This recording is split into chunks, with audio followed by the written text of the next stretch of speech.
Selamat pagi Bapak Ibu Saudara sekalian. Senang sekali pagi hari ini kita masih berkesempatan untuk bersama-sama saat teduh. Sebuah lagu dari PKJ 239, Perubahan Besar, akan kita pujikan sebagai awal dari saat teduh kita, juga untuk mempersiapkan hati kita untuk menyambut firman-Nya. Mari Bapak Ibu kita memuji Tuhan dari PKJ 239 dengan sukacita.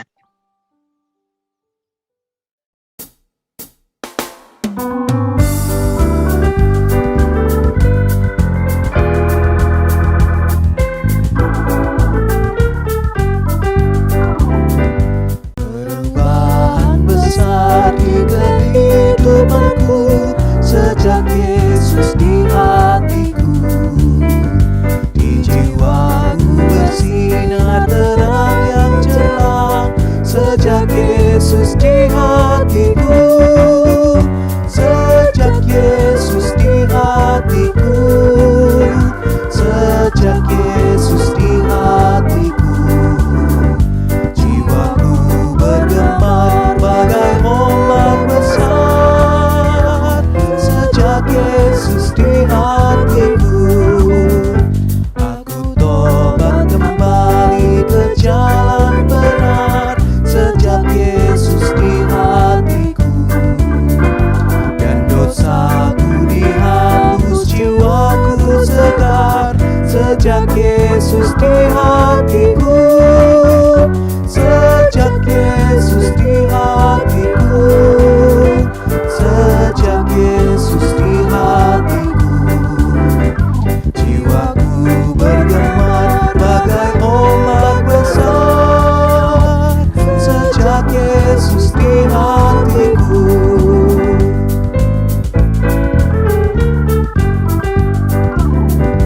Aku rindu pergi ke tempat Tuhanku sejak Yesus di hatiku. Aku riang gembira berjalan terus sejak Yesus di hatiku. Sejak Yesus di hatiku. Sejak Yesus di hatiku. Jiwaku bergema bagai ombak besar sejak Yesus di hatiku.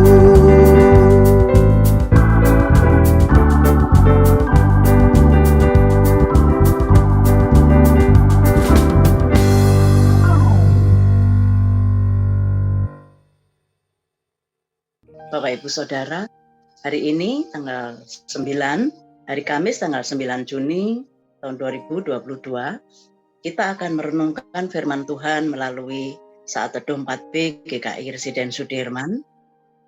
Ayat yang mendasari perenungan kita pagi hari ini diambil dari Amsal 8 ayat 22 sampai dengan ayat 31. Nanti akan dibacakan oleh Pak Denny. Renungan kita pagi hari ini bertemakan berkarya dalam hikmat Allah. Mari Bapak Ibu kita berdoa. Bapa Surgawi, Bapa yang sangat mengasihi setiap kami, pagi hari ini Tuhan kami akan membaca dan merenungkan sabda-Mu. Tolong setiap kami ya Tuhan, supaya kami dapat mengerti pesan Tuhan hari ini bagi kami semua. Terima kasih untuk kesempatan ini Tuhan. Biarlah kami terus boleh melakukannya dengan sukacita, dengan pimpinan dan pertolongan Tuhan. Dalam nama Tuhan Yesus kami berdoa. Amin. Firman Tuhan dari Amsal 8 ayat 22 sampai 31 berbunyi, Tuhan telah menciptakan aku sebagai permulaan pekerjaannya, sebagai perbuatannya yang pertama-tama dahulu kala. Sudah pada zaman purbakala aku dibentuk pada mula pertama sebelum bumi ada. Sebelum air samudera raya ada, aku telah lahir. Sebelum ada sumber-sumber yang syarat dengan air, sebelum gunung-gunung tertanam dan lebih dahulu daripada bukit-bukit, aku telah lahir. Sebelum ia membuat bumi dengan padang-padangnya atau debu dataran yang pertama, ketika ia mempersiapkan langit, aku di sana. Ketika ia menggaris kaki langit pada permukaan air samudera raya, ketika ia menetapkan awan-awan di atas, dan mata air samudera raya meluap dengan deras, ketika ia menentukan batas kepada laut, supaya air jangan melanggar titahnya, dan ketika ia menetapkan dasar-dasar bumi, aku ada sertanya sebagai anak kesayangan. Setiap hari aku menjadi kesenangannya, dan senantiasa bermain-main di hadapannya. Aku bermain-main di atas muka buminya, dan anak-anak manusia menjadi kesenangan. Demikian firman Tuhan. Terima kasih Pak Denny. Bapak Ibu Saudara, pernahkah kita menghadapi pekerjaan yang sangat banyak dan bertumpuk-tumpuk sehingga membuat kita pusing, bingung, dan tidak tahu dari mana kita akan memulai pekerjaan kita? Mungkin kita akan menjawab, wah saya juga tidak tahu. Tapi pernahkah kita berdoa memohon hikmat Tuhan agar kita dapat mengerjakan pekerjaan itu dengan baik, dengan sikap tenang, dan dengan hasil yang baik? Secara sederhana, itulah yang dinamakan hikmat. Dalam renungan kita pagi hari ini, kita akan belajar bagaimana Tuhan Allah berkarya mencipta alam semesta dengan hikmat yang luar biasa. Perikop Amsal 8 ayat 22 sampai dengan 31 menjelaskan tentang penciptaan Allah. Istilah-istilah yang digunakan mirip dengan Mazmur 104 yang menekankan tentang penciptaan dalam Kejadian pasal 1. Di ayat 22, penulis Amsal menjelaskan bahwa hikmat itu ada sebelum kekekalan dan sebelum awal penciptaan.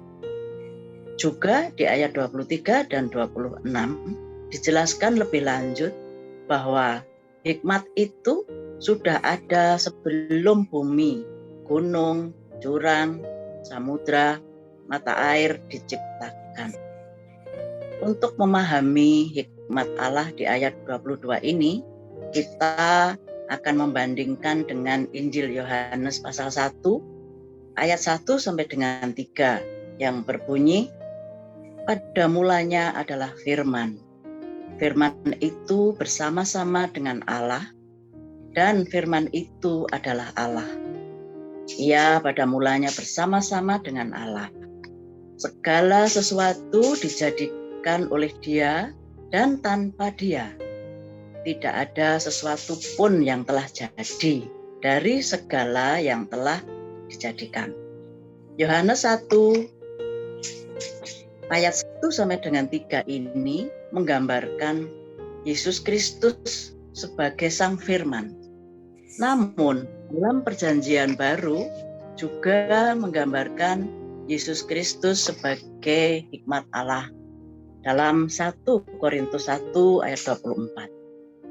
Jika hikmat dalam Amsal 8 ayat 22 merujuk kepada Kristus, maka kata menciptakan dalam bahasa Ibrani-nya Kanani yang dapat diterjemahkan dengan kalimat memiliki.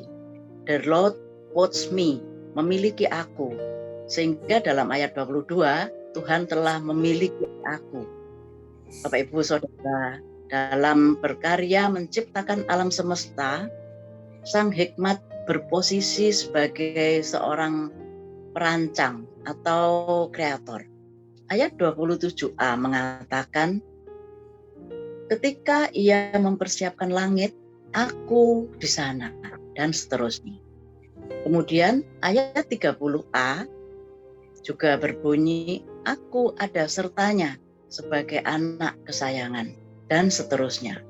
Dengan pengertian bahwa hikmat berada di sisinya sebagai kepala pekerja yang mengatur, merancang, Rancang karya ciptaan dengan begitu rapi, teratur, dan indah. Ia mempersiapkan langit, menggaris kaki langit pada permukaan air Samudra Raya pada ayat 27.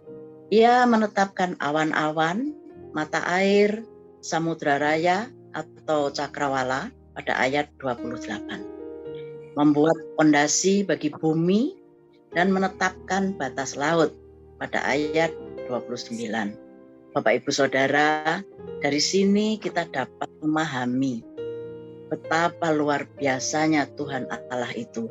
Hikmat-Nya tidak terselami, namun hikmat-Nya itu membimbing kita untuk memahami kasih dan kehendak-Nya. Mari kita merenungkan. Apakah kita memerlukan hikmat Allah? Apakah kita pernah memintanya kepada Tuhan Yesus? Jika sudah memintanya, mulailah mempraktekkan hikmat Tuhan dalam kehidupan sehari-hari, dalam perkataan, dalam perbuatan, dan dalam karya. Mari kita berdoa. Ya Tuhan, terangilah hati kami agar dapat memahami kebenaran firman-Mu. Kiranya hikmat Tuhan terus menuntun kehidupan kami sehari-hari, sehingga kami betul-betul dapat melakukan hidup dengan hikmat yang daripada Tuhan. Terima kasih ya Bapa, dalam nama Tuhan Yesus kami berdoa. Amin.